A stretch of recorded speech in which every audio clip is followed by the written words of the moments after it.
Supreme. Yeah. And we pass over mediocrity. That's right. That's right.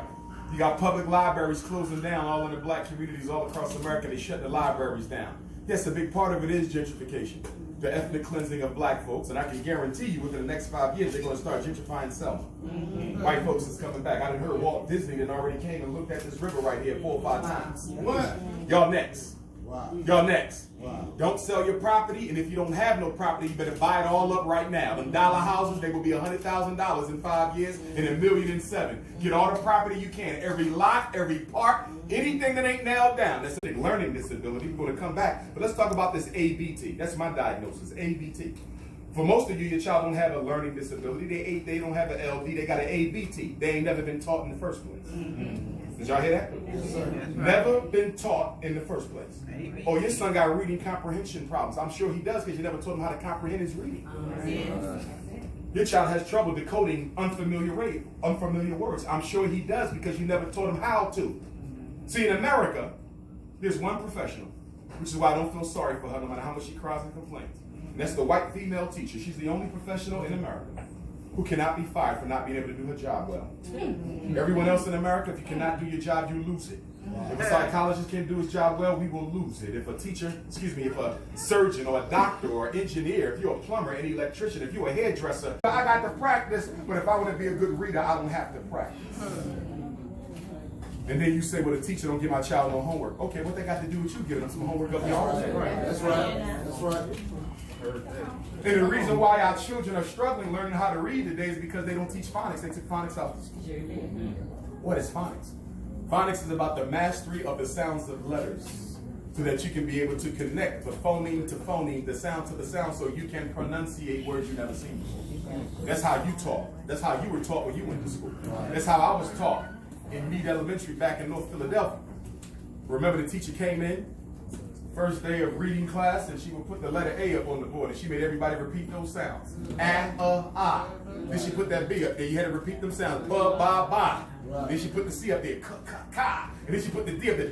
Da. Right? And then she put the A to the I, the B and the A. Ba, right? And she went this class the whole month. Your throat was dry.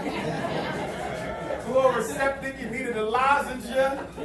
Right? Yes, sir. The whole classroom just spitting all day long. Sounds. But by the time she was done, there wasn't a word that they could put up there that you couldn't read it. You might didn't know what it meant, but you could sound it out. Now your children can't read nothing no more. You know why? Because they've given up phonics and they went to something now known as sight word.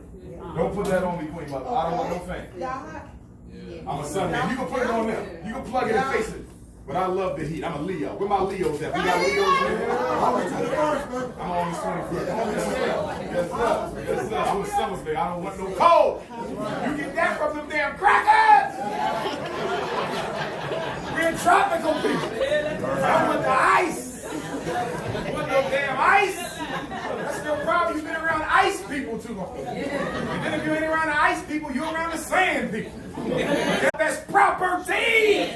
We were things to be owned, not people to be respected. And the white man is the only enslaver in human history that reduces human subjects to a thing, not a person. Number two, we're the only people to be enslaved in human history where the slave master not only owned you and your wife and your son and your daughter, but he owned everything that proceeded from you into eternity. So he owned the child in your wife's body. And when that child had a child, he owned them. And when that child had a child, he owned them. And if he got too old and he died, then the grandson of the cracker would take over the ownership. They own families for eternity. And the third thing that made them an alpha of African people unique in human history is we're the only ones to go through slavery where the entire world benefited and nobody did nothing about it. That's right. But now we've come so far that they got you feeling insecure about saying what happened to me was wrong. And that y'all owe me something that y'all don't owe nobody else. See, y'all have to stop being multiculturalists. See, blending our struggle in with the gays, and blending our struggle in with the Mexicans, and blending our struggle in with the immigrants, that's a mistake.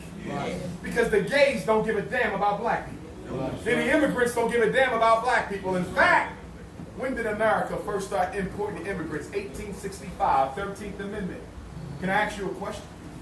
If you got 2 to 4 million Africans who just been freed from bondage, looking for work, why the hell you bringing in 2 million Indians and Chinese if you got unemployed former slaves? Right. Because you didn't plan to give us no employment. You planned to give us an economic death. Man. And see, white people might suffer from capitalism, but you suffer from capitalism and racism. Right. First you're black, and then you're broke. You understand? But most black people don't know they broke when they are broke because the white man has rewrote the definition of what it means to be middle class. Once upon a time, middle class meant you owned wealth, business, land, property. They changed it. And now middle class means education and occupation, not income. In America, if you have a master's degree and if you work in a traditional middle class occupation like school teacher, you're considered middle class and you might be a paycheck from poverty. Right. Imagine a black woman raising 5 kids on her own. She got a master's degree working in Selma Public Schools. Because she got a master's degree and because she's a teacher, she's considered middle class. But she might be struggling to keep the lights on. Right. See, the white man is a master of manipulating your definitions. Because he who controls your perception of reality controls you. Black people think they free because you got a right to vote. But can I ask you a question? What the hell did we ever get in America through voting? Right. We got the Civil Rights Bill because of Bloody Sunday. Excuse me, the Voting Rights Act. We got the Civil Rights Bill because of what went on in Birmingham and in Montgomery. We got out of slavery because we fought in the Civil War. 187,000 black soldiers. Do you realize everything you ever got in America, you had to pay for it in blood? That's right. That's right. Can somebody, if you disagree with me, my bourgeois Negroes, name one thing black America ever got that we didn't have to die for? I'm listening. Give me one thing. Nothing. You think you want to vote some change in? You done lost your damn mind. And I'm glad. When Chinese go vote, they go to vote because somebody promised them, I'm going to get you some resources. When Anglo-Saxons and Jews and Mexicans go and vote, East Indians, they vote because somebody promised, I'm going to do something for you.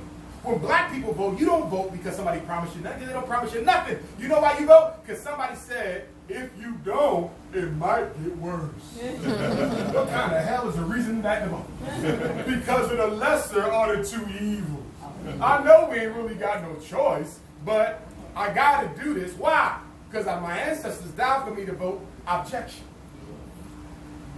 In 1965, when they walked across that bridge and back to me, those who were hurt went to jail. Those who went to the hospital, those who died didn't die for the right to vote. They died for freedom. That's right. Voting was the tactic in their lifetime that they thought would most likely deliver the freedom. Right. Stop confusing the goal with the means. Voting was not the goal. Right. Voting was the means That's right. of achieving the goal, which was freedom. Yes, sir. But if I'm Republican parties, then we need to start an independent black political union of Alabama. We don't need no black party. We just need a union of black votes. So when a Democrat and Republican candidate for governor, for mayor, for state rep, U.S. rep, state senator, U.S. senator, council person, committee person, anybody want to run, they got to come here first. And as black people voting for black issues, we're going to hear out the Democrat, we're going to hear out the Republican, we're going to hear out the Libertarian, we're going to hear out the Independents, and we're going to decide as a race what's best for the race. And that's how we're going to vote. We're the only people whose vote is not tied to their cultural best interests. Jews vote for what's best for Jews. That's right. Arabs vote for what's best for Arabs. And black people vote for what's best for the black bourgeoisie. Carpenters, welders, auto mechanics. But you don't see them programs being taught in the high schools no more, do you? No. In other words, they took away the skills that pay the bill. That's right. 1970. This was not an accident. The government is the ghetto is a creation, not an accident. And then in 1980, what do you get? Crack cocaine. CIA drops off the crack. Black man can't take care of his family no more. So guess what the black man got to do? He got one or two choices. Smoke the crack and deal with the fact you can't be a man, or sell the crack and try to care for your family. That takes us to 1990.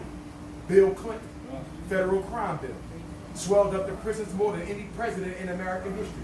Let me say that again. Bill Clinton, who some of you Negroes love to death.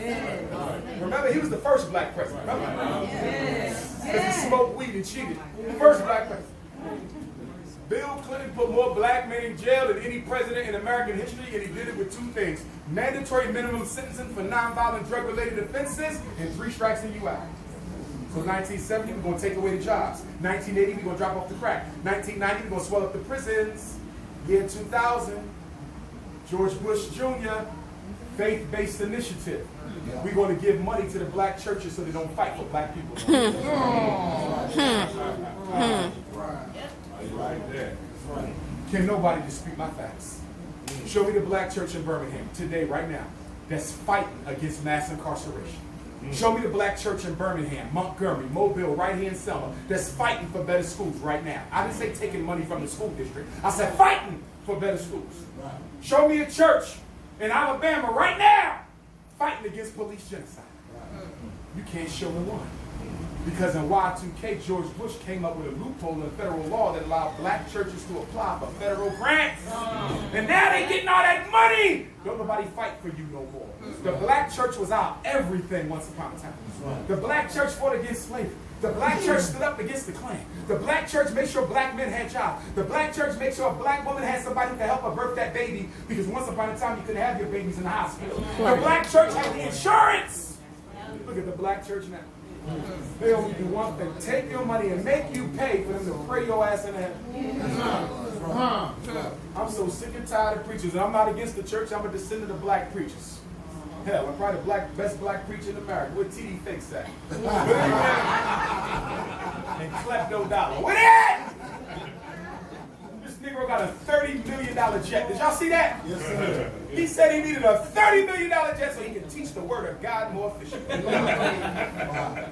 You know what I've learned in all my years, and I was raised Muslim and Christian. You know what I've learned through all my years of growing up in the church and in the masjid?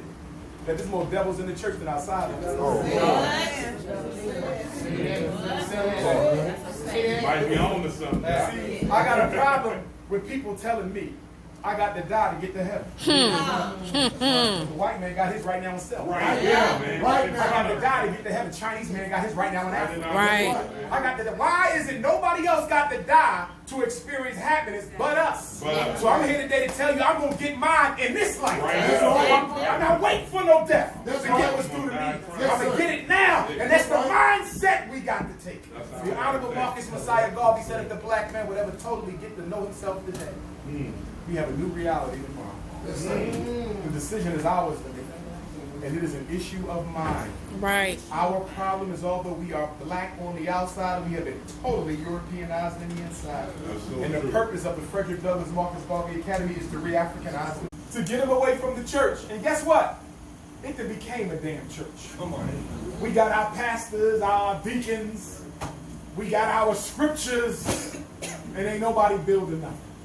But anybody who's grassroots and working, I'm with them. And I work with a lot of grassroots folks. Like, I'm going to work with this brother. But those popular personalities, I wouldn't dare call leaders, I'm not working with them because they're not serious about it. I agree with you.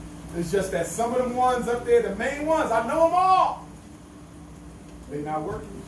Call them up and ask them, what institution are you building, bro? They ain't got no answer for you. Because they're not. It's all about YouTube. It's all about entertainment. Some people come to consciousness for different reasons. Some people come to consciousness because they wanted to run for office and lost. Some people come to consciousness because they wanted to take a seat at the white man's table. The white man kicked them back. So then they ran and picked this flag up. For a lot of people, this flag was their second choice. It was my first. I never was over here and wanted to do that and ran for office or tried to be the chief of psychology. No! There's nothing in my history